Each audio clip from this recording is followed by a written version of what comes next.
Hey guys, we made it. We did 8 hours of driving today and we just got to our hotel. And funny story, we were originally supposed to stay at a different hotel, but that ended up, like, our reservation didn't go through. So we actually ended up staying in a different hotel, and this is the exact same hotel that we stayed in almost exactly a year ago when Keith left for his internship. So this is weird because that was a very different time about a year ago, and now we're here and it's for Crunchyroll Expo, which is awesome. So we're not staying with Alexe tonight, obviously, because she doesn't fly in until tomorrow. So we're just kind of hanging out. We're gonna go get dinner at one of Keith's favorite places, General Chef Zhao Bistro. Chef Zhao Bistro. That's what it's called. So, but yeah, it's just kind of weird being back in the same motel, kind of coincidentally. And we're on the same floor, almost in the exact same room. Like, the room looks the exact same as the one that we stayed in. It's just like 3 rooms down, which is just very weird. Very deja vu. But yeah, we just got here. The drive was good. It went by pretty fast. Some of it was kind of boring, but we made it. And yeah, so tonight is the first night that I actually just kind of get to chill out before the convention. And then the rest of the weekend is gonna be crazy and busy, but a lot of fun. So I'm gonna enjoy getting a little bit of rest before the weekend, and especially because I've been staying up late the last couple nights getting ready for this, so all the hard work is gonna pay off. But that is it for now. I will probably check in with you guys tomorrow once we meet up with Alexe and things get rolling. But yeah, that's it for now. Do you have anything to say? Nope. Bye guys. Alrighty then. I'm just gonna kind of have it in the background for right now. Yeah, and then let's add another row underneath that. We could probably do like 3. Yeah, 3. Exactly. And that would fit like everything. That would fit. Yeah, I might still have a couple extra, but I think I might do what you're doing and put them on the side. Like on the sides, yeah. Because I'm doing like my 5x7s because I have a decent amount. Yeah. I think they're gonna go over there. I should only need like this one side facing me, so.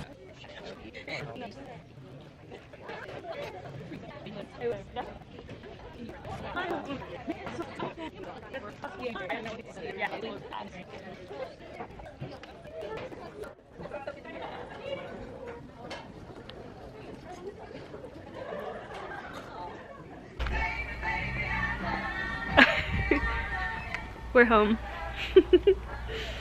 This is artist heaven. Trying to find a way to display my 5x7 prints at Michael's. A little last minute, but that's okay. Let's see. I think foam core will work. Hopefully.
We are here.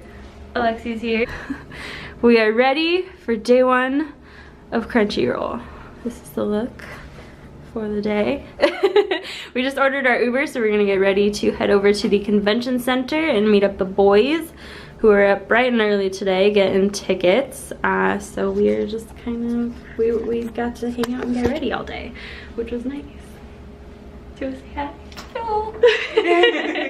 So we met her yesterday. I met her for the first time in person yesterday. We picked her up from the airport, got into the hotel, we went and set up the booth and everything, which we still have a little bit of stuff to do. So it's a good thing that we're getting there 2 hours before the convention starts, right? Yes. Okay, yeah. So we'll have a little time to set up. So that's good.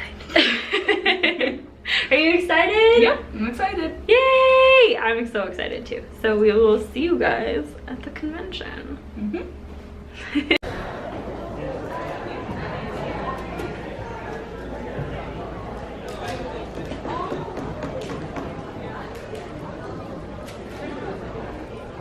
Oh. Waving. It's the one. The only. I'm an announcer. That's so cool. So this is Jen's booth. If you guys don't follow her on YouTube, you should check her out. Look, she's even prepared. She even has a little sign, so you can go check her out on YouTube. Her stuff is so cute. Thank you. Oh my gosh. She is so professional. I love this. Just want to get everything in. Take your time. Are you ready? I'm never ready. That's fine though. It's good though. I'm excited. I'm excited to meet you and the other artists I know here. So yeah. Yes, it's gonna be a good weekend. Yeah, definitely. It's gonna be overwhelming. But that's okay. Yes. Well, thank you for being on the vlog. Yes. Hi vlog. Hey guys, it's convention day 2.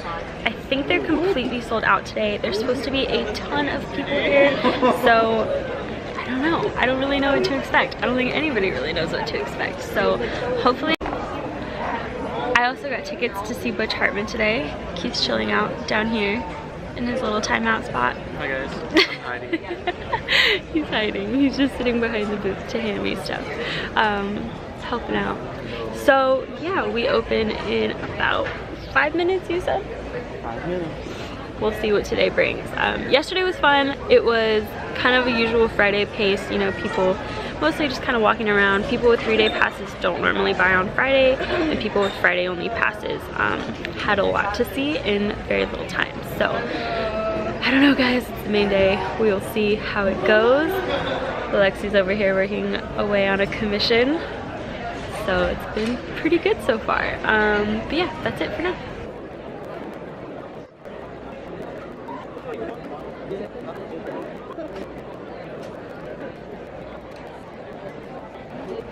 Hey guys, so it's now Monday morning. We just went and dropped off Alexe and her boyfriend at the airport because their flight leaves in a couple hours. And we are getting ready to drive back. So we have an 8-hour drive today before we make it all the way back to San Diego. So it's gonna be a long day ahead of us. So we are pretty tired. I didn't really vlog yesterday because yesterday was a really short day at the con, even for a Sunday.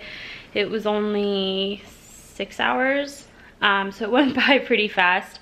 And sales were better on Sunday, which is sometimes the case. But when we get back, maybe even tomorrow, I want to do a little convention haul and share my thoughts on the Crunchyroll Expo. So I want to do that later before I officially end the vlog. But yesterday was really fast. Sales were better, and when we got back, I passed out, fell asleep. So yeah, 3-day conventions will do that to you. They take a lot out of you. And so yeah, that was yesterday. It was a lot of fun. All in all, I'm really happy that we did it and that I got to meet Alexe and I got to meet Jen too. So that was awesome. And I don't know, I guess now I gotta get ready for grad school to start. But once we get back, I do have a lot of other stuff I need to do pertaining to videos and just my channel in general and my online store. So it'll be like hitting the ground running all over again, but that's okay. But yeah, I just kind of wanted to check in now that we are getting ready to leave Santa Clara. What are our stops before we go? We are going to first of all pick up some of this delicious mead from Rabbit's Foot Meadery. Then we're going to stop by the NASA Ames gift shop so we can pick up some cool NASA merch. And then one of my favorite places to eat here in the Bay Area is Boudin Bakery. They make an excellent bread bowl, and which of course here in the Bay have to fill with clam chowder. And then I think we'll be ready to hit it. Those are the last few things we got to check off the list. That's it. So, see you later. Bye YouTube. Bye YouTube.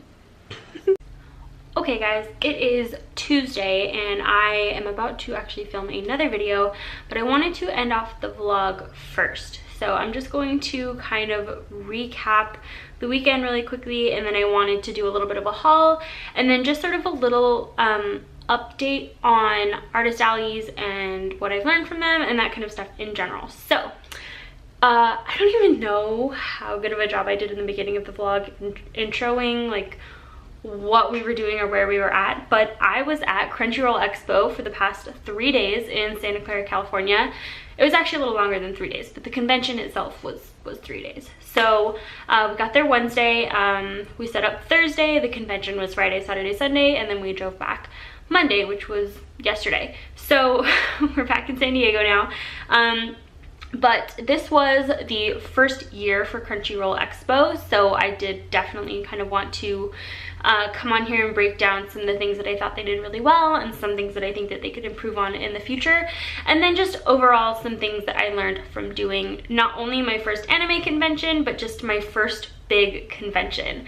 So let's just go ahead and kind of dive into that. So Crunchyroll Expo, if you guys don't know what Crunchyroll is, it's like a streaming service for a lot of anime shows. So this was a very heavy anime convention. So there was still some other kind of pop culture influences, and there was even some comic art, but a big part of this was anime all the way. So it was an anime convention, which was my first anime convention actually. There was a lot of really cool panels. They had a lot of pretty big name guests for a first year convention, and I will get into that in a moment as well. So they of course have other events like most cons do, where they do like a masquerade and they do, you know, just sort of like all these sort of side events going on. And then of course lots of cosplayers and lots of artists. And that's where I come in, because I was in the Artist Alley and I was sharing my booth with Alexe, who you guys saw in the vlog, you know, in the footage prior to this. So we shared a booth. We shared an 8-foot table, so we each got 4 feet on each side. And that was the first thing that I learned, is that this may seem obvious, but half the table is a whole lot less than the whole table. So I did have to improvise some of my setup, and it kind of just got me thinking about my setup in general and some things that I want to work on and potentially improve on for future conventions. So like I said, this was Crunchyroll's first year doing this convention, and I don't know if they have official numbers yet, but I believe there was an estimated 10,000 people in attendance, which is by far the biggest convention I've ever done, and I believe that's a pretty good number for any first year convention. So they did really, really well, and I think something that they did an especially good job of was marketing. Their marketing team was great. There were billboards and bus advertisements and even YouTube ads for weeks prior to this convention, and so I think a lot of people really got super hyped for it. And just in the Artist Alley, there were over 200 artists, which is crazy. Like that's huge, right? The Artist Alley was completely separate from everything else at the convention, and it got its own giant hall that was separate from the dealer's room and pretty much separate from every other part of the convention, which was nice because it got all the sort of space that it needed. But I do think it could have been laid out a little bit more. There was one side of the hall that had more space between the aisles than the other side, and it was sort of in the back of the convention hall, and I don't really think it was very well marked as to like that direction was towards the Artist Alley. And you definitely hit up the dealer's room first before you got to the Artist Alley. So a lot of people spent all their time and money in there before even knowing that the Artist Alley was there. That being said, the Artist Alley still definitely got very packed. But one of the big things with a larger convention and more artists is that people typically spend less time at each booth. So I actually find that my sales are higher at smaller conventions because I have more time to talk one-on-one with people, and more people will kind of see your display a little bit better and they're more likely to buy something. Whereas at a larger convention, the competition is just tremendous, and sometimes people just get really overwhelmed because there's so much to see and there's so many people trying to walk around that it's very easy for people to just bypass your table altogether. So how do you stand out at a bigger artist alley? This is something that I was really trying to observe the whole weekend, and I found that popular artists or artist alley tables that did well had one of these things going for them. Either they had over 100,000 followers on one of their social media platforms, which there was a few of actually, or they had multiple popular fandoms but in one cohesive style. And a cohesive style meaning they all shared a similar color scheme or like a similar composition, or they only had one fandom in sort of multiple styles. So either way, the popular tables all sort of had like this niche that made them more in demand. So for example, one of the girls that I met, she had a booth basically entirely dedicated to Sailor Moon. So if you liked Sailor Moon, you would go to her booth and without a doubt find something that you loved. So that was sort of an example of that. And then on the other end, there was an artist, I don't remember their name, but they had this composition style where you had sort of this silhouette that was really cool, and then all of the white space around it, and then inside the silhouette you had all of the different characters from a certain show, and they had multiple pieces like that. So you had a Naruto one or a Bleach one or My Hero Academia, which was also huge, and apparently I need to watch that because that's super popular. So you can kind of see what I mean. Either you had one fandom in sort of multiple styles, or even one style that worked really well too, or multiple fandoms but in sort of a similar style. And this just kind of helped your booth to not look super overwhelming, and that's definitely something that I want to work on and improve on, because I brought way too many prints, and I always make this mistake with conventions where I want to try and fit in all of the artwork that I have, but sometimes it's better to narrow down what you have to offer and then only have a certain set of things out on display. And then if somebody walks by and mentions in passing that they, you know, like this other style or show, and you happen to have that with you, you don't have to put it out on display, but if somebody asks about it, you can kind of have it on hand under the table and then bring it out and show them, and that's totally fine too. And I think that that's definitely something I'm going to be doing in the future, just because I feel like my booth tends to look very, very overwhelming, especially because a lot of the artwork that I do is super bright and super colorful, so it's kind of nice to simplify that where I can. So that's definitely something that I'm going to be changing up for the next display. So in the future, I think I'm going to be narrowing down the number of prints I bring to between 10 and 15 designs. And I can pretty much just say that I can offer each design in both sizes, and then have like different variations of that design, like buttons or stickers or so on and so forth. But I also think I want to change the way that I display my prints in general. If you guys have seen my setup from previous conventions, or even if you see like some pictures and stuff, I'll insert one now just in case you didn't really get a good look at it at the beginning of the vlog. But I display my large prints behind me on a photography backdrop, and while that works well as far as making the booth look really bright and colorful, if I'm standing up at the booth, I'm blocking a lot of those prints. So in the future, I think I want to have all of my prints in a binder that I can just put down on the table, and then just put a note that I have the original artwork, large prints and small prints available for each design. That way people can just sort of flip through at their leisure, and they're not trying to look around me to see what kind of prints I have. I feel like that works pretty well. I still do like the way that I display my small prints, because I feel like that's a pretty good eye catcher, because it is vertical and people tend to sort of see that from across the room and then walk towards my booth, which is nice. But I feel like I definitely just I definitely need to find a better way to display my prints. So I'm thinking in the future I might do a binder, but I'm not exactly sure. I kind of have to test drive it and see what's gonna work best. And then, like I mentioned earlier, I'm definitely going to be considering the composition and color schemes of the pieces that I do bring, and that way I don't have a lot of different colors and compositions competing for viewers' attention, because like I said, it doesn't take much for somebody to go like, whoa, that's a lot going on, and then to walk past your booth and just bypass it altogether. So you definitely want to have a cohesive design that is eye-catching but still aesthetically pleasing, and that's something that I definitely learned from a larger convention.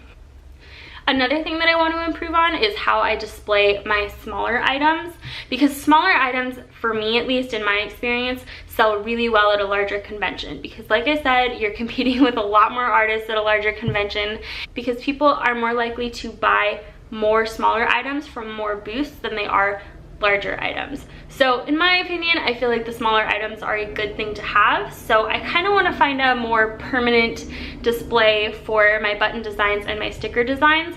Alexe had a pretty good setup, especially for her sticker designs, where she has them in a frame and then she has the name of the sticker design underneath. So people can just sort of walk by, point at it, and then you can pull it out from behind the booth to sell it to them. So I think that that's a pretty good thing, and I think I might consider doing that for some of my designs. Another thing that I thought was really interesting, and I'm not sure exactly if this is true, but I definitely feel like I'm onto something with this. So you guys will have to comment down below if you've had similar experiences or not. But I feel like some of the fan art that I had that was really, really popular actually sold a lot worse than I anticipated. So an example of this is my Steven Universe fan art and my Sailor Moon fan art. I hardly sold any of that at this convention, and I mean like no prints and maybe like a couple buttons and stuff. And I think the reason for that is because at a convention like this that was super large and super anime focused, I feel like everybody did Sailor Moon fan art and everybody did Steven Universe fan art. And so by the time people walked around this whole artist alley, they were just like desensitized to it. You know, they were over it. Like the last thing they wanted to see was another Steven Universe fan art. So I feel like in a way, it sort of worked against me to have really common, popular fan art pieces in my display because people just walked by. So that's something else that I definitely want to consider, because I feel like at this convention, if I had brought just my regular old DC prints, they actually might have sold well because there wasn't a lot of them. So kind of kicking myself for that, and I definitely think I'm gonna remember that next time I do an anime convention, oddly enough. So yeah, that was another thing. And then something else that I definitely wanted to talk about and kind of get your guys' feedback on are commissions. So Alexe did commissions at this convention because she usually does. I do not. And my friend Jen was also there. We actually got to meet in person too. I filmed a clip of her too. She's amazing. She's super, super sweet. And we may or may not all be doing a super exciting collab together coming up. You didn't hear that from me. Anyway, so one thing that I noticed about both Jen and Alexe's approach to commissions is that they have sort of like a form that you flip through and fill out before you start the commission, and I think that that's really, really important, and I'm actually considering doing commissions at my next convention, just because I feel like if I did them in this way, it would be a really, really good method. So basically, Jen kind of went a little bit of a different route, and I'll kind of talk about that first because I feel like that's the route that I'm more likely to kind of follow. But she doesn't work on the commissions at the actual con, which is definitely a huge plus for me because I don't like kind of separating myself from the convention, from the present moment by working on conventions. I would rather be up and be talking to people. But she has a really good system where she has them kind of read through to make sure they know they're getting exactly what they want. They know that the commission will be mailed to them. They know that it's in her style. They know what kind of stuff she will and will not do, all of that kind of stuff. And Jennifer Charlee Art, if you're watching this, comment down below like some of your guidelines for commissions, like some of the like bullet points that, you know, you put in your commission forms, or if you're an artist and you do commissions in the same way, comment down below like some of the guidelines that you have, because I think people can really benefit from that. And I think that is going to be the approach that I'm doing in the future. But Alexe also had a really good system for just like simple commissions at the convention that she would color there. And it's basically a form, you know, people put their phone number down and they put down what they want. And she has like examples out. This is another important thing. Have an example out so people know what they want. And you have to be pretty clear about a lot of things. You know, be clear about your pricing, get paid before you start the artwork. That's super important. And you know, make it clear if you're not willing to copy another artist's style to do a commission, like make that clear. Or if you are, then make that clear too. If you're willing to do not safe for work, put that on the form. That way people know what they can and cannot ask for. And I think that they both just had a really good approach for that. So I really admired that, and I'm really glad that I kind of got to see firsthand what that was like for them, both kind of taking outside commissions for later after the con and then taking commissions during the convention. So yeah, that was another thing that I wanted to talk about.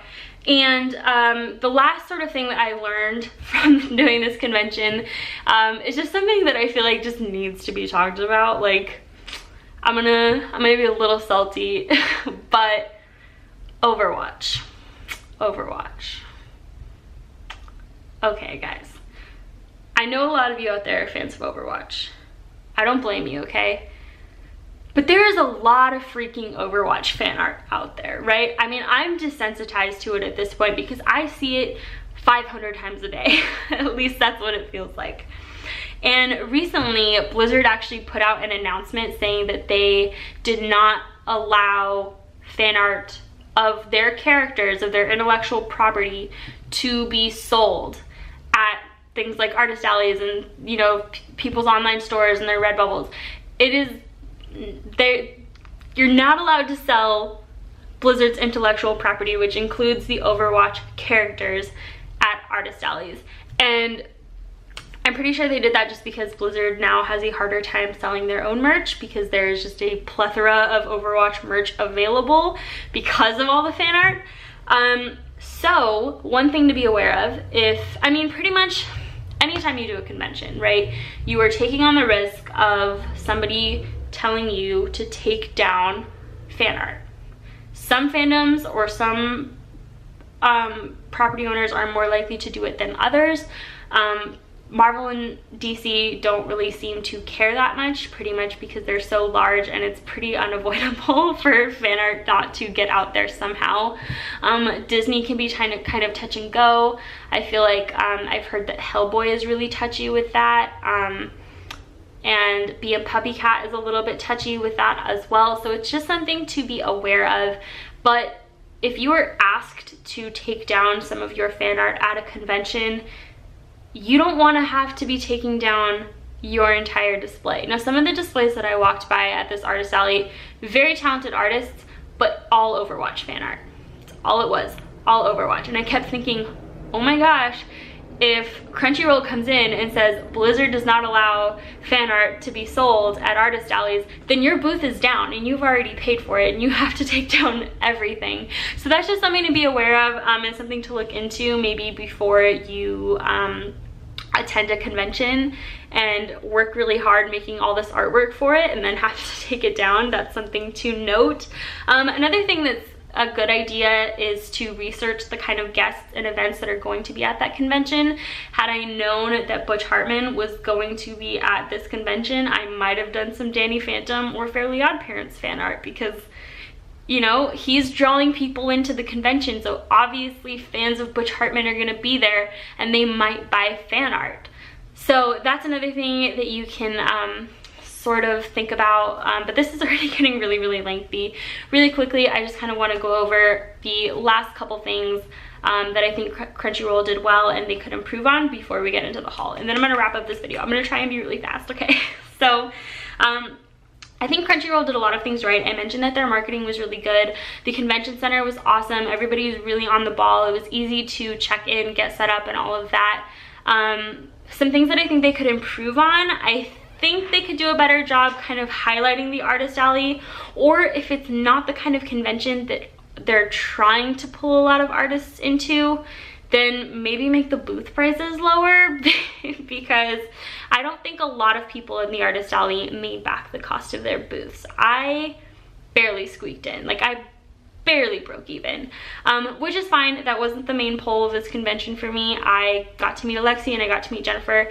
So those were the more important things to me, and just to kind of get my name out there, get my business card out there, and let people know what I do.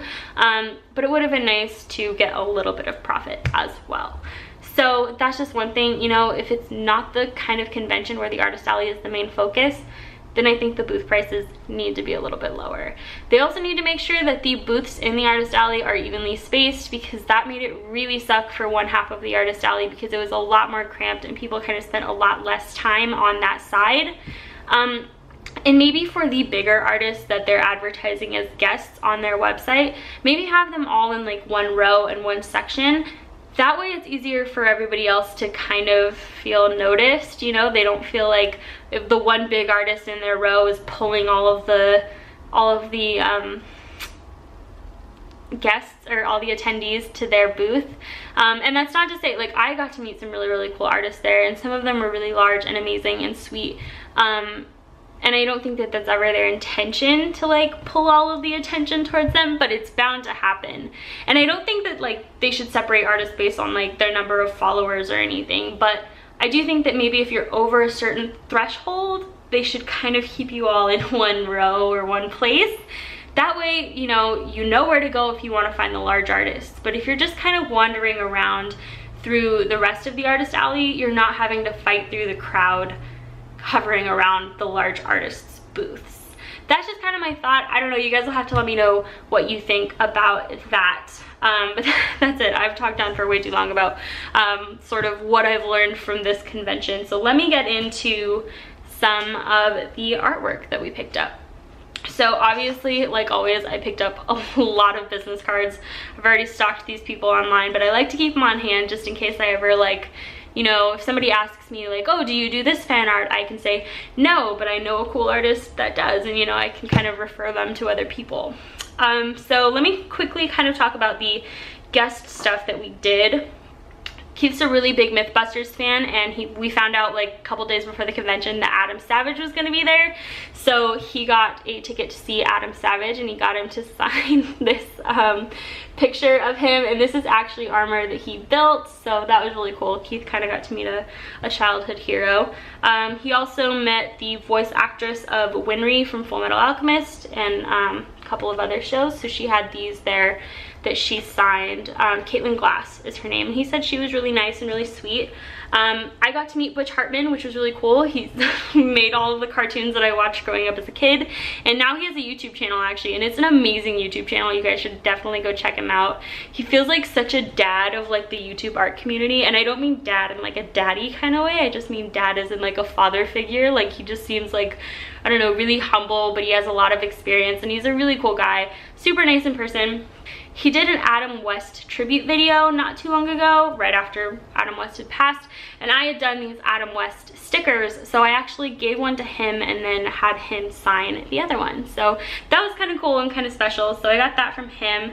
A girl that was just a couple booths down from me what gave me this sticker towards the end of the convention. So she gave me this little Sailor Moon sticker, which is really cute, and I believe her name was Rini Cakes. So there is her card, so you guys can go check her out. She was super cute and super nice. We also found this Stray Psyduck sticker, and I don't know the artist of this sticker because it was just on the ground, so he must have gotten lost. But we picked him up and we took him home because he's super cute, and Psyduck just does not get enough love.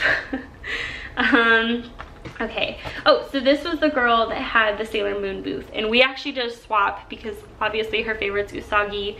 She's a huge Sailor Moon fan, and I told her my favorite was Sailor Mars, so I got this Sailor Mars print from her, and then I also got this Sailor Mars sticker, and she had a super cool style, plus she was just really, really sweet.